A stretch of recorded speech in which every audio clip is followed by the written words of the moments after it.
Shalom saudara, kita bersekutu lagi di sekitar firman Tuhan yang segera menyapa kita. Saya ajak kita membaca firman Tuhan dari Injil Lukas pasal 18 ayat 9 sampai 14. Silakan saudara membaca seluruhnya, sementara saya membaca kalimat terakhir dari ayat 14. Demikian firman Tuhan. Sebab barang siapa meninggikan diri, ia akan direndahkan, dan barang siapa merendahkan diri, ia akan ditinggikan. Mari kita berdoa. Biarlah firman Tuhan yang menghampiri kami ini, Tuhan taruh di lubuk hati kami yang paling dalam, agar kami dihidupi dan dikendalikan oleh firman Tuhan ini. Berkati kami dalam nama Tuhan Yesus. Amin. Saudara, seorang bernama Thomas Wasbun pernah berkata, pintu gerbang surga itu rendah, dan siapa saja yang mau memasuki surga, ia harus menunduk agar bisa melewati gerbang itu. Saudara, prinsip kerajaan Allah adalah kerendahan hati dan menolak tegas kesombongan. Kesombongan tidak pernah ada pada diri Tuhan Yesus.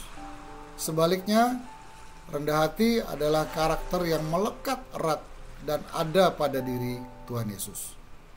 Apa itu kesombongan? Kesombongan itu melekat erat dengan gambar diri seseorang. Gambar diri adalah bagaimana seseorang menilai dan memahami dirinya sendiri. Ada dua pola gambar diri yang keliru yang menuju kepada kesombongan. Gambar diri pertama adalah gambar diri yang berlebihan, ditandai dengan memuji diri sendiri, menilai diri berlebihan, bercerita tentang diri sendiri terus-menerus, suka menghina, merendahkan dan menjelekkan orang lain, menempatkan diri lebih tinggi dari orang lain, tidak suka disaingi, iri hati ketika melihat orang lain lebih dari dirinya sendiri, dan menihilkan anugerah Allah di dalam kehidupannya. Yang kedua, saudara, adalah gambar diri yang merasa rendah. Wujudnya adalah rendah diri atau minder. Orang yang rendah diri adalah orang yang mempunyai gambar diri yang miskin. Dia memandang dirinya hina, memandang dirinya rendah, memandang dirinya miskin, tidak menerima diri sendiri, membenci diri sendiri, tidak puas dengan diri sendiri, selalu melihat keburukan diri sendiri, suka membandingkan orang lain dengan dirinya sendiri, dan juga tidak bisa melihat hal-hal baik yang indah yang Tuhan karuniakan sebagai bagian dari dirinya sendiri. Rendah diri sebenarnya adalah wujud daripada peninggian diri.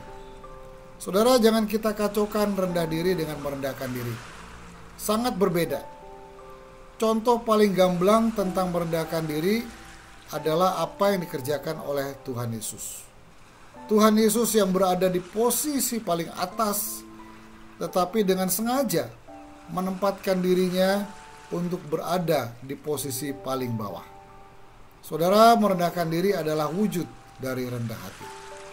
Tuhan tidak pernah menghendaki orang menjadi sombong ataupun rendah diri.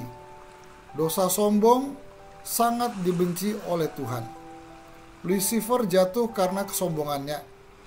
Nebukadnezar tersingkir dari tatanya dan menjadi gila karena Tuhan jatuhkan oleh kesombongannya.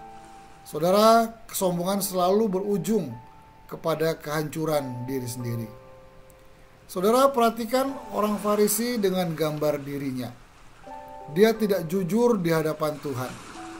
Dia meninggikan diri, dia menganggap diri sebagai orang yang baik.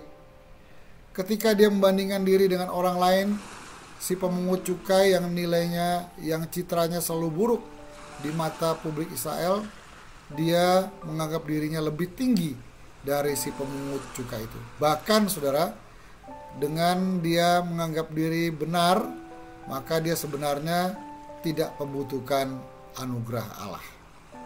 Hal yang berbeda pada pemungut cukai. Dengan jujur dia akui bahwa dirinya orang berdosa yang seharusnya dihukum oleh Tuhan. Dia tidak membenarkan dirinya sendiri. Dalam keadaan demikian dia membutuhkan anugerah Allah.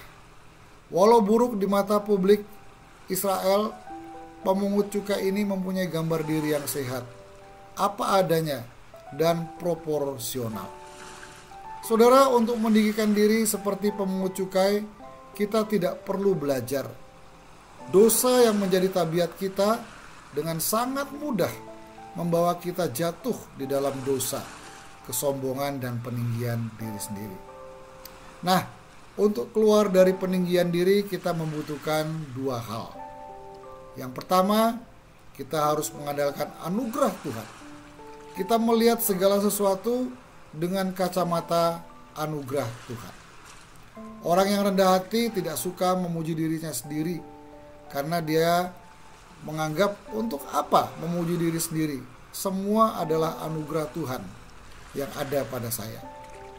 Ketika dirinya dipuji, dia berterima kasih, tetapi diam-diam dalam hatinya ia memuji Tuhan. Tuhan, terima kasih, ini anugerahmu. Orang yang rendah hati menerima orang lain apa adanya, tidak pilih-pilih dalam bergaul. Dia menganggap semua orang sama penting dan bernilai dalam kacamata anugerah Allah. Orang rendah hati juga tidak marah atau iri ketika melihat orang lain lebih dari dirinya sendiri. Ketika melihat orang lain lebih ganteng, lebih cantik, lebih kaya, lebih populer, lebih pintar, dan sebagainya, dia akan berkata, Tuhan mempunyai hak dengan anugerahnya. Terima kasih kalau Tuhan memberkati orang-orang menjadi lebih daripada diri saya sendiri. Dia akan katakan, biarkan Tuhan memberkati mereka yang lebih daripada saya.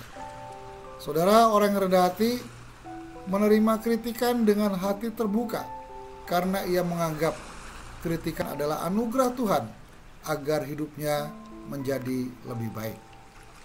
Rendah hati bukan sikap yang lemah, tetapi sebaliknya justru sikap yang sangat kuat, menarik, dan dapat memberkati orang-orang di sekeliling.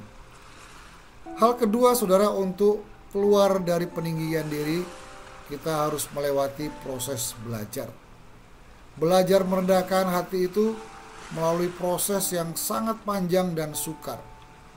Belajar merendahkan hati terjadi ketika kita dihina, direndahkan, dikritik, dan diremehkan. Saudara, jangan marah kalau kita dikritik, dihina, dan direndahkan. Itu adalah proses yang Tuhan kerjakan untuk membawa kita menjadi rendah hati. Jangan marah juga kalau kita dikatakan oleh orang lain bahwa kita sombong.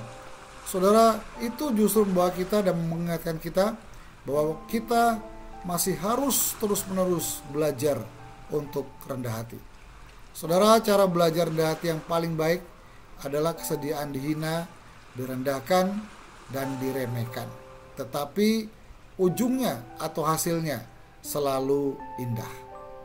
Saudara, benar ketika kita makin melekat pada Kristus, Kristuslah yang semakin besar dan kita semakin kecil. Agustinus, Bapak Gereja itu, pernah berkata, doa kita harus senantiasa untuk rendah hati dan membawa kita semakin rendah hati. Mari kita berdoa. Tuhan, terima kasih Tuhan mengingatkan kami agar kami tidak meninggikan diri, melainkan Tuhan mengingatkan kami untuk kami terus belajar rendah hati. Terima kasih Tuhan, ketika kami diremehkan, dihina, direndahkan, justru itu adalah saat-saat penting di mana kami boleh belajar rendah hati lewat proses yang Tuhan izinkan. Terima kasih juga jikalau kami dinilai sombong oleh orang lain. Itu tanda bahwa kami masih harus terus-menerus belajar untuk rendah hati. Ajarkan kami rendah hati. Ajarkan kami seperti Kristus yang merendahkan dirinya. Merendahkan diri, mengambil posisi yang jauh lebih rendah. Padahal Tuhan Yesus sebenarnya ada di posisi yang paling tinggi. Terima kasih Tuhan, sekali lagi terus Tuhan ajar kami, kikis kesombongan demi kesombongan dari dalam diri kami, dan tambahkan kerendahan hati Kristus itu di dalam diri kami. Berkati kami semua dalam nama Tuhan Yesus. Amin.